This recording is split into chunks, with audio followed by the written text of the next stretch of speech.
When I was a young attorney in Boston, we were doing a deal, and it required a closing in New York. By the way, you young attorneys are going to find this amazing. Back in the old days, we would have to actually go somewhere where the other people were to close the deal. You'd be in the same room. I know it's crazy, but you got to trust me on that. Just trust me on that.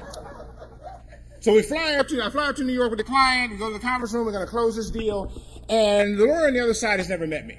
And he has no reason to suspect that I'm African American at all. Why would he? All right, my name's Sean Carter, not a very ethnic name. And the entire time we had been negotiating this deal, it's been over the phone, and I had been using my white voice. You don't think I spoke like this when I had a job, do you? No, I had a white voice, a very good one.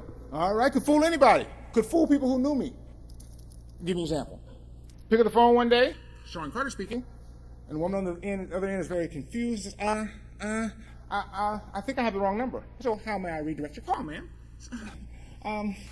I'm calling for Sean Carter. I said, well, I'm Sean Carter. I said, well, no, but this is the wrong number. I'm calling for my grandson, and he's black. I said, man, it's me.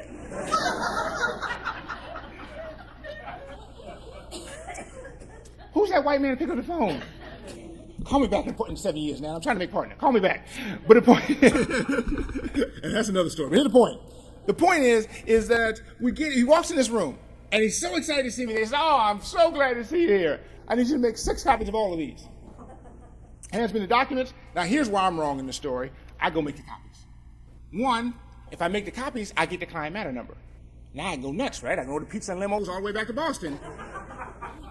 But even better than that, I can't wait to see the look on this man's face when I introduce myself as Sean Carter. So I go make the copies, I come back, I say, oh, by the way, my name is Sean Carter, I represent ABC. He's mortified. And I felt bad. I felt bad when I got to know him because I realized that his mistaken identity wasn't the result of racial animus. And I felt really bad. Now, actually, I'm taking it too far. You never know what's in anyone's heart or mind, so I'm not going to say that it couldn't have been. But I don't think it was a result of racial animus. And the reason I don't think so, and it's just a theory, is because he was black too. Anyone can imagine how this happens? He worked in a firm where every other African-American man worked in reprographics. At the time, I'm much younger, but still very good looking.